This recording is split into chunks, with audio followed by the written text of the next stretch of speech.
Est-ce que c'est une victoire de légende pour vous? C'est pas juste une victoire quelconque, c'est pas juste une victoire d'un Français, c'est une victoire d'un Français sur le Mont Ventoux. Petit habillage, et j'ai envie d'entendre vos réponses. Victoire de légende ou pas, Claire? Oui. Non, on est obligé de dire oui, j'ai l'impression. Patrick? Ouais, alors si je dis oui, si je dis pas oui, je suis en train de compter les gens avec qui je me fâche, quoi. Candice? Oui. Oui. Giovanni? À la mesure où c'est que le 6e, évidemment, c'est légendaire. Oh, bien. Et en plus, il apporte de la stat. Président? 5e. Bah écoute, j'ai envie de te dire que c'est le 5e ou le 6e? Ah, 5e français qui gagne 5e au moment. français. 5e. 5e. Bravo, Giovanni. Vraiment un pardon. expert. C'est le 5e Non, je me français perds. légendaire, alors du coup. Votre réaction quand c'est arrivé, votre première réaction, c'est « Mon Dieu, on s'y attendait pas, qu'est-ce qui nous a fait là ?» Comment vous avez réagi? Peut-être vous d'abord, les experts du cyclisme qui avaient plus l'habitude que nous. Non, mais c'est la manière. Oui, alors on s'y attend pas, c'est vrai. Si on demande à un Français qui peut gagner une étape, on se cherche, on se gratte la tête, et on se dit non, pas aujourd'hui, demain. C'est vrai, demain, on citait plutôt demain pour ceux qui étaient optimistes, mais pas aujourd'hui. Et là, franchement, aujourd'hui, à la Philippe, il a jamais... D'abord à la Philippe. Il a tenu tête un petit moment. Il a tenu tête, mais ça fait hyper longtemps qu'on ne l'a pas vu aussi fort. C'est incroyable. Il finit 8e. Et il lui manque pas grand-chose. Et après, on a Valentin Paré-Peintre. Valentin qui... On sait que c'est un coureur qui a énormément de talent. Ça n'a pas échappé, évidemment, à l'équipe belge qu'il a recrutée. Certainement pour un bon paquet d'argent. Mais on le sait. Mais là, c'était pas... Rappelons qu'il n'était pas prévu sur le Tour de France. Donc quand on prépare le Giro et pas le Tour de France et qu'on se retrouve là... Bon, ben voilà. Et puis le déroulé de la course, il est complètement fou ce déroulé. On a 30 mecs, déjà pour attraper les 30 mecs, il a fallu 80 bornes pour s'échapper. Et puis ensuite, il y en a 5 qui se barrent devant. On se dit, bon, bah alors c'est mort là, une 30. Ouais, je l'ai beaucoup entendu ce mot dans la rédaction, c'est mort. Oui. Voilà, c'est mort. Là, c'est mort. Bah, c'est jamais mort. Mais si. Eh ben non, il y avait que des grimpeurs devant, que des cadors. Des cadors, des baroudeurs spécialistes, des types qui sont capables d'aller chercher des victoires en montagne. Et là, ça rentre, scénario incroyable, au moment où on n'y croit plus, ça rentre devant et ça s'attaque, ça se met des beignes dans tous les sens. Et derrière, on se dit qu'ils vont rentrer finalement, les deux héros, là, Pogacar et Vingegaard, parce qu'eux aussi se mettent des baffes derrière. Et finalement, bah non, ils rentrent pas. Et on se dit, bah oui, mais Benilli, il est tellement fort. Et finalement, bah non, c'est Valentin Paré-Peintre qui gagne. Moi, j'ai pas crié, moi, je me suis évanoui. Ah ouais. J'étais mort de fatigue. On reviendra largement sur peut-être la déception des leaders, mais d'abord, on s'attarde vraiment sur le Français qui s'est exprimé après sa victoire. Oui, il s'est exprimé juste après l'arrivée, comme c'est de coutume. Valentin Paré-Peintre nous dit qu'il ne réalise pas une victoire sur le Tour. C'est extraordinaire, mais au Mont Ventoux, c'est encore quelque chose de différent. C'est ce que je me disais dans le final. Benilli était vraiment très fort dans ses attaques. Je me suis dit, tu dois le faire, tu ne peux pas lâcher. Il a également parlé du plan. Ce n'était pas le plan aujourd'hui pour Valentin Paré-Peintre. C'est extraordinaire, mais ce n'était pas le plan. Je pensais vraiment que Pogacar allait vouloir gagner et qu'il allait cadenasser la course. On le rappelle, Valentin Paré-Peintre, il a déjà gagné sur un grand tour, c'était sur le Tour d'Italie. Et Pogacar, on y reviendra un peu plus tard, évidemment, mais sa déclaration, elle est forte. J'y croyais pas, c'était pas le plan. Surtout, on se demande ce qu'il fait là, presque. Bah oui, parce que surtout son équipe a perdu son leader quand même, parce que c'est l'équipe de Remco Evenepoel. Il y avait beaucoup d'ailleurs de critiques avant le Tour sur le fait que Remco Evenepoel était mal entouré, que c'était pour ça qu'il ne pouvait pas avoir une chance de gagner le Tour. Donc là, c'est exceptionnel.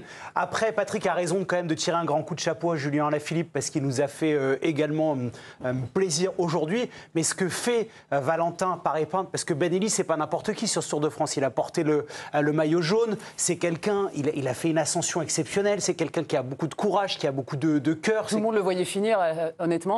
Quand on a vu le mano à mano. Oui, même si Valentin est constamment resté dans sa roue, qu'il a couru de manière intelligente, le final est exceptionnel parce qu'on attendait cette victoire sur le Tour de France, qu'il n'y en avait pas.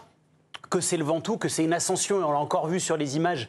C'est tellement beau, c'est tellement mythique, c'est incroyable. Donc quand il y a un Français qui arrive en haut, c'est fabuleux. On n'attendait pas cette équipe avec le départ de Remco. Donc grand coup de chapeau. Dans un instant, on va rappeler qui est Valentin Paré-Peintre, parce que tout le monde ne sait pas forcément qui c'est, même si dans la famille il est connu. Pierre Bouby, c'était ton premier Mont Ventoux en néo-amateur de cyclisme. J'avais regardé l'année dernière aussi, mais là, non mais c'est pas grave. Pas mais honnêtement, non mais moi ce qui m'a fasciné, c'est ce mode un peu de tête de mule où il n'y a pas de Français. Je pense que ça l'a un peu motivé, le fait qu'il n'y ait pas de Français qui ait gagné encore, que lui soit bien placé, qu'il prenne une échappée, en plus avec Benilli qui...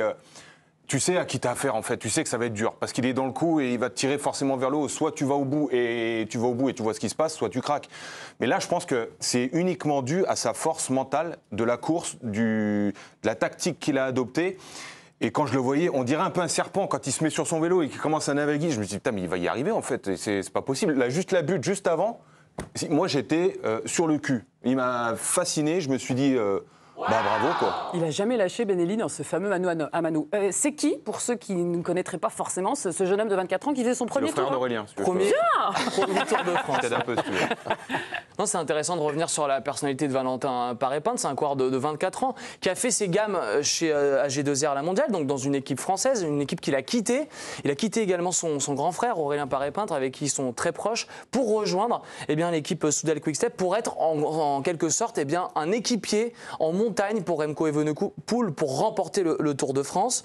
Il a 3 victoires en pro, donc sur le Tour d'Italie, sur le Tour d'Oman également. En début d'année, il avait battu des cadors, David Gaudu, si je me souviens bien. Et puis, malheureusement, cette année a été entachée par une grosse chute à Tirreno Adriatico. Il avait pris quand même le départ du Tour de Catalogne. Il s'était rendu compte quand même qu'il y avait une petite fracture au coccyx.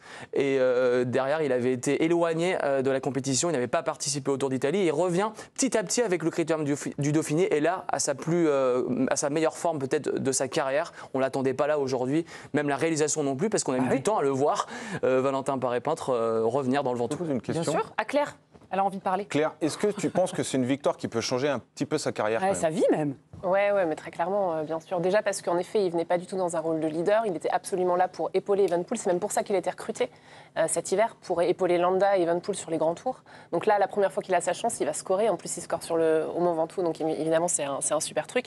Et en plus, on est aussi dans une perspective avec lui. Bon, évidemment, tu as vu son gabarit. Il est absolument tout fin. Pur grimpeur, 51 kilos. Pur grimpeur, donc son point faible, c'est le contre-la-montre, c'est le chrono.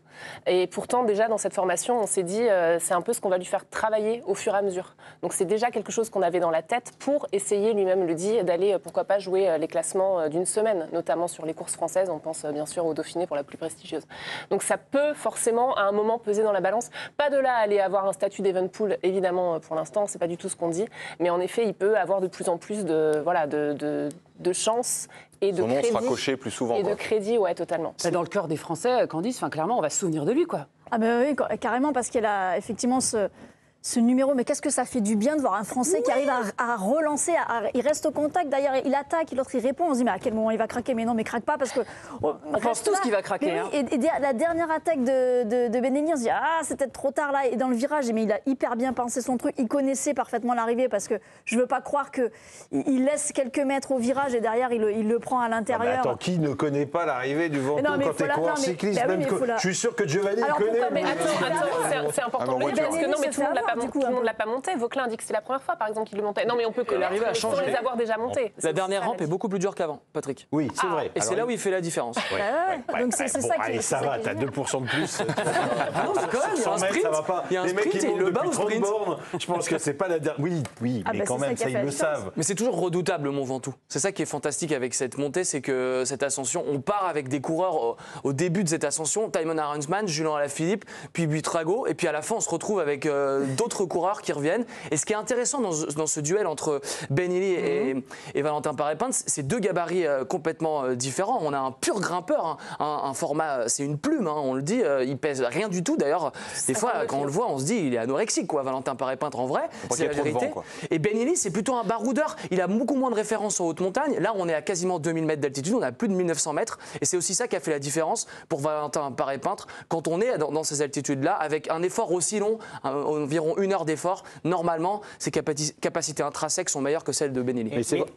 Après, il a été malin parce qu'on parlait, et Charles-Antoine, j'arrête pas de vouloir l'appeler le chat.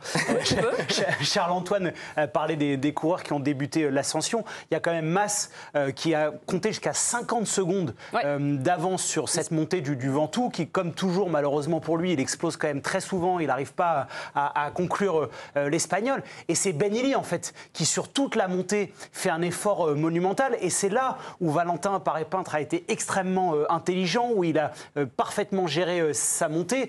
Peut-être que les experts pourront dire, moi j'ai l'impression que Benelli lance un peu trop tôt, peut-être que s'il lance après le virage, Peut-être que Valentin peut pas le récupérer. Donc il y a peut-être une petite erreur pour l'Irlandais. Mais avec l'effort qu'il a fourni, c'est normal. Donc il a aussi été extrêmement intelligent, Valentin Paré-Patte, dans sa montée. Moi, j'ajouterais quand même que c'est une victoire collective, hein, quand même. Parce que, et là, tout le monde le dit, mais là, il ne faut pas regarder uniquement la montée du Ventoux, mais même l'approche. Parce que, rappelez-vous, il y en a quand même 5. Il y en a quand même 5 qui sont devant. Oui, tu ne regardes pas le Ventoux, tu tournes la tête. Je regarde pas la fin. À la fin, c'est bien. Il y en a 5 qui sont devant, c'est que des cadors. Et eux, ils sont derrière et ils ont une 30 au pied. Mais avant, ils ont une 30 parce qu'ils se mettent à rouler. Et qui roule en tête du groupe de contre-attaque, de la trentaine de gars qui sont là, c'est Pascal Hainkorn, qui fait un boulot de dingue. Et il ramène effectivement à une 30. S'il ne fait pas ce boulot-là, je ne suis pas sûr que ça revienne derrière. Et ensuite, on a effectivement Van Wilder qui va donner ce dernier relais. On ne sait pas d'où il revient. Ah, on le voit pas. Il était intercalé, ouais. C'est formidable. Voilà, on ne pouvait pas tout montrer, il y avait tellement de spectateurs aussi. Sur la pente et des spectateurs. C'est ça, en fait. C'est incroyable comment une équipe, et c'est rarissime, une équipe qui perd son leader et qui, le lendemain ou 2 jours après, et ça y est, on repart au combat. Et quand on les appelait, c'est plus le cas maintenant, le Wolfpack. Oh. Le pack de loups, pardon. La meute. C'est bilingue, France. Eh bien, effectivement, là, moi, parfois, ça m'a paru, on le dit souvent, ça m'a paru de la com, du marketing, le Wolfpack. Non, eux, c'est vraiment et ça, c'est la démonstration. C'est la démonstration parfaite. Quand tu entends Van Wilder à la fin, quand tu le vois ému, aux larmes, ça, c'est pas du flanc.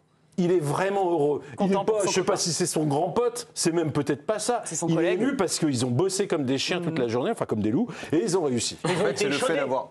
Pour le coup, ils ont été échaudés parce que la déclaration de Van Wilder à la fin, il y a beaucoup de gens. Qu'est-ce qu'il dit, rappelle-nous? Non, mais en gros, il dit un gros mot, mais on l'a fait, on a gagné le Ventoux parce qu'il y a énormément de critiques sur la formation de Soudal, sur le fait qu'ils sont pas bons en montagne, que c'est pour ça qu'un talent comme Remco Evenepoel ne peut pas remporter le Tour de France. Donc là, il y a aussi la fierté de ces coureurs qui en prennent plein la figure sur ces étapes-là. Donc l'émotion, elle est belle. Et le câlin entre Valentin et Van Wilder à la fin, ça dit tout aussi de cette notion d'équipe. C'était vraiment une très très belle image. Et puis je reviens sur la déclaration et les mots du vainqueur du jour, Valentin, qui nous dit qu'il n'y croyait pas trop et qu'il voulait absolument pas perdre et gagner cette étape française sur le Mont Ventoux. Est-ce que c'est aussi, c'est un peu bête comme question, mais le public qui l'a poussé, on a vu qu'il y avait une ambiance fabuleuse, il n'est pas très expérimenté, enfin c'est quand même chaud pour lui de se retrouver dans cette position.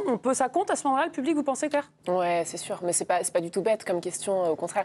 D'ailleurs, en fait, c'est côté pile ou face de la pièce, c'est-à-dire qu'il y a des coureurs que cet engouement médiatique du Tour de France peut galvaniser et d'autres que ça peut restreindre un peu. C'est son premier tour, il en a totalement profité, bien sûr. Non, mais en fait, je suis en train de me dire, en fait, j'entends pas de coureurs qui, quand ils sont en position de gagner quoi que ce soit, nous disent non, en fait, j'ai été un peu anéanti par la foule. Non, au contraire, c'est même tout en l'inverse. Je me souviens de Madouas qui parlait de l'arrivée qu'on va revivre avec la butte Montmartre sur les champs, sur les Jeux Olympiques, qui disait très clairement que c'était un truc qu'il n'avait jamais vu, jamais connu. Peut-être que c'est ce que se dit aussi ce soir Valentin. En tout cas, il y a un truc qu'on ne peut pas lui retirer à Valentin, et c'est ce qu'on dit vraiment de lui depuis toujours. Et c'est même son frère Aurélien qui nous le disait à un moment en mode attendez, vous venez me voir en interview, mais vous allez voir mon frère qui arrive derrière, il est pas mal.